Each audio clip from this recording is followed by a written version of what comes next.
Всем привет, меня зовут Нина Заславская. Сегодня я вам покажу, как делать коррекцию волосковой техники при тотальной аллопеции. Сейчас вы видите на экране зажившую работу спустя полгода. Работа выполнена без коррекции, поэтому есть некоторые пробелы, но, как мы видим, все волоски прекрасно зажили, ничего не поплыло. И сейчас мы будем добавлять густоту, обведем некоторые волоски, которые более светлые, и сделаем более темный акцент в серединке. И в этом выпуске я вам расскажу, чем отличается коррекция волосковой техники от коррекции пудровой растушевки. Я уже подготовила пигменты. По цветам я беру точно такие же пигменты, как и на первичной процедуре. Пользуюсь я пигментами Hanafi Colors.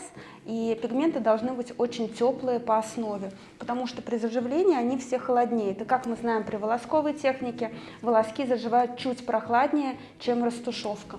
С этим расчетом я и выбираю пигмент. Сейчас вам покажу на растирочке, какого цвета у нас основной оттенок. Причем мы используем два цвета. Один для основных волосков, он более теплый и светлый. И потом для акцентов уже в самом конце более темный оттенок, но тоже на теплой основе. Вот этот оттенок у нас основной. И посмотрите, какой он прям рыженький-рыженький кажется.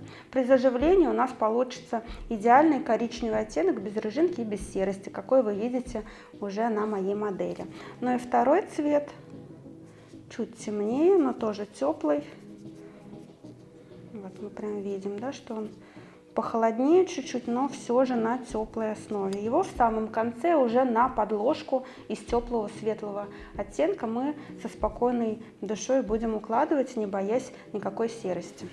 Это демонстрационная процедура. Более подробно волосковую технику мы разбираем в моем онлайн-курсе, который я специально записала для вас поэтапно от самого легкого к более сложному. Поэтому, кто хочет детально и углубленно изучать волоски, welcome на мой онлайн-курс. Итак, мы начинаем. По пигментам мы с вами уже разобрались. Машинка, как обычно, у меня Белар, короткоход и вольтаж на блоке 5,6. Я начинаю со светлого цвета. Мне нужно обвести все волоски, которые зажили не так ярко, как хотелось бы. Если волосок очень яркий, хороший, насыщенный, я его уже не обвожу. Волосковая техника очень поверхностная и легкая по ощущениям, поэтому вы можете спокойно выполнять эту процедуру без нанесения первичной анестезии. Вторичную анестезию я же наношу в процессе нанесения волосков, чтобы они проявились, стали поярче перед вторым проходом. Потому что бывает такое, что волоски очень слабенько вы закрепили, и чтобы их увидеть, хочется как раз таки нанести вторичную анестезию. В состав нее входит адреналин, с помощью которого и выбеливается поверхность, сужаются сосудики, и мы видим свой пигмент, внесенный гораздо лучше и ярче. Конечно, коррекция волосковой техники в корне отличается от коррекции пудровой растушевки.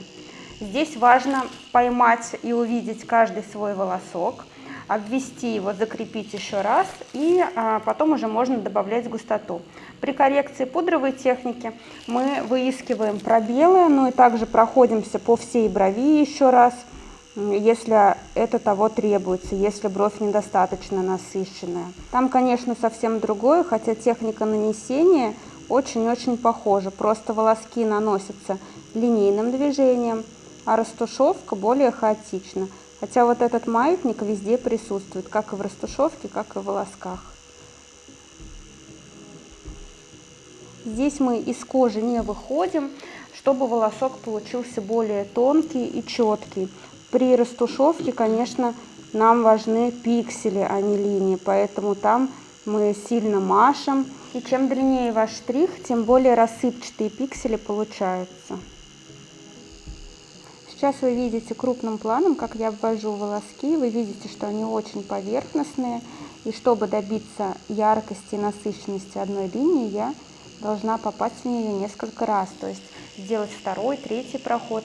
И количество проходов на самом деле у всех разное, зависит от толщины кожи и вообще от структуры кожи. Например, вот на такой тоненькой коже достаточно хорошо все ложится. Вот, и мне буквально достаточно 2-3 проходов.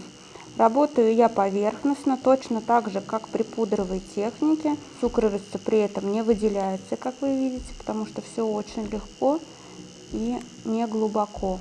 Соответственно, и при заживлении не будет никаких серых, синих пятен, как многие говорят при волоске, что они не заживают хорошо, расплываются.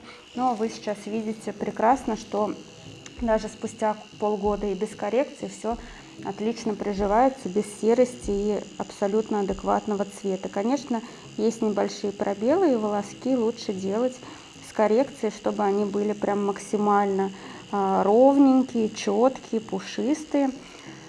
Как раз мы это сейчас и делаем. Недавно, кстати, перечитывая ваши комментарии, увидела такой вопрос: расплываются ли волоски на жирной коже? Вообще волосковая техника прорисовывается таким же методом, как и пудра. Поэтому они не расплываются, заживают все прекрасно даже на жирной, пористой коже. Просто так же, как и в пудровой технике, на жирной коже тяжелее укладывать пигмент, требуется больше проходов, скорее всего, с коррекцией. Хотя были и случаи, что без коррекции на жирной, пористой, такой очень сложной коже заживали волоски просто прекрасно без коррекции. Все индивидуально, нужно смотреть, и на любой коже абсолютно вы со спокойной душой можете выполнять волосковую технику, не боясь, что куда-то что-то мигрирует и поплывет. Я практически закончила обводить все волоски.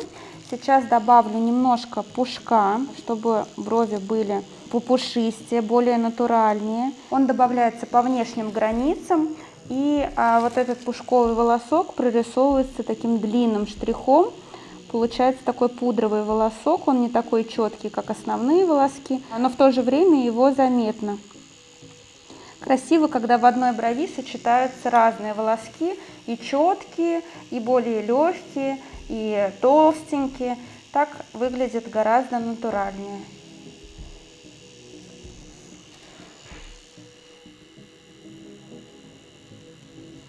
Я сейчас закончила обводить все волосочки и, не промывая иголку, набираю темный пигмент, начинаю обводить волоски в серединке. То есть уже вот те волоски, которые у меня прорисованы, я их поверху обвожу темным пигментом, делаю пошире, понасыщеннее, чтобы прям был акцент в серединке. Так бровка будет выглядеть еще объемнее. Когда вы работаете с акцентами уже в самом конце, тут самое главное вовремя остановиться и не переборщить. Акцент может быть только один. Не нужно все волоски обводить, потому что бровь уже будет не объемная, будет такая больше похожая на колючку. Потому что когда в начале очень ярко, на конце ярко, она уже становится плоская. Поэтому на головке брови мы можем добавить максимум 3 ярких волоска вот этим цветом, чтобы опять же не переборщить. Потому что в природе у нас как раз таки встречается переплетение волосков, и они также могут переплетаться на головке брови, но и их не так много в начале брови, потому что в начале у нас более редко волоски растут, они более светлые и не такие акцентные, как в серединке. В серединке у нас волоски все встречаются и затемняются. Работая с аллопецией, можно немножечко использовать растушевку. То есть вот я сейчас темным пигментом в серединочке внутри секторов немножечко подштриховываю, чтобы было погуще, пообъемнее, потому что когда нет своих волосков, тяжело передать вот эту густоту и объем, поэтому можно немножечко штриховать. Но если вы делаете растушевку, имейте в виду, что нельзя пересекать уже нарисованные волосочки, иначе они расплывутся при заживлении. То есть вы работаете только внутри сектора, не выходя за волосок. Мы закончили одну бровь, сейчас я пересела на другую сторону и выполняю все то же самое, что и на той бровке. Мы ускорим процесс, чтобы вам было интереснее смотреть.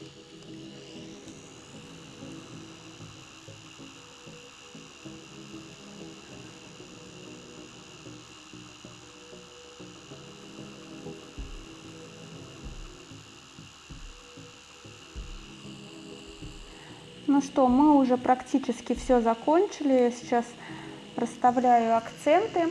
И сейчас информация, наверное, даже больше для клиентов, чем для мастеров, но мастерам она тоже будет полезна, потому что многие не знают, как именно ухаживать за волосковой техникой, чтобы все хорошо прижилось. И при волосковой технике, так как минимальные повреждения, я использую сухой метод заживления. И говорю клиенту, первый день после процедуры, точнее первый час после процедуры, активно протирать бровки влажными салфетками без спирта.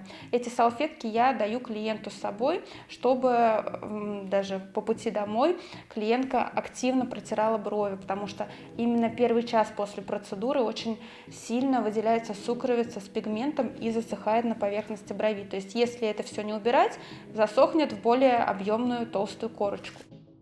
Если корочки будут толстые, они начнут трескаться, и в эти трещинки может выйти пигмент, то есть как раз-таки будут пробелы. После этого, когда клиентка приходит домой, нужно будет обработать антисептиком. Это хлоргексидин или мироместин. Просто смочить нужно ватный диск и протереть, чтобы обеззаразить после улицы, потому что у нас присутствует микроповреждение. Также в течение первого дня раз в час можно протирать этими влажными салфетками, либо обычные детские салфетки использовать влажные.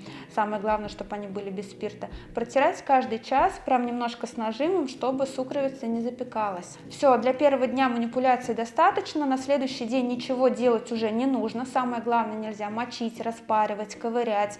Прям очень аккуратно нужно к бровкам относиться, ничем их не закрашивать, не чесать, потому что это очень влияет на приживление пигмента. И на третий день бровки начинают как раз-таки подсыхать. Я говорю клиентке, чтобы она смотрела на свое ощущение. Если чувствуется стянутость, дискомфорт, тогда можно добавлять заживляющую мазь. Эту мазь в саше я даю клиенту в подарок. Возможно, она и не потребуется, если клиентка не ощущает никакого дискомфорта и стянутости. Мы просто используем сухой метод заживления, ничем не смазываем, дожидаемся, пока корочки все сойдут, и потом уже можно вести привычный образ жизни, мочить брови и дожидаться того момента, пока они полностью проявятся, потому что процесс регенерации у нас в течение месяца. Как раз-таки пигмент усаживается и проявляется в течение 3-4 недель после процедуры, после чего уже можно делать коррекцию и оценивать окончательный результат. Ну что, мы закончили. Вот такие натуральные пушистые бровки у нас получились. Конечно, если сравнивать пудровую растушевку и волосковую технику, волосковая даже коррекция выполняется подольше по времени, но и все-таки более кропотливая такая работа, в отличие от растушевки. Но за волосками будущее, и с помощью этой техники можно решать даже такие глобальные проблемы, как полное отсутствие волосков, тотальная аллопеция. Спасибо, что вы со мной. Пишите комментарии, ваши вопросы, ставьте лайки, подписывайтесь на канал. До скорых встреч. Пока-пока.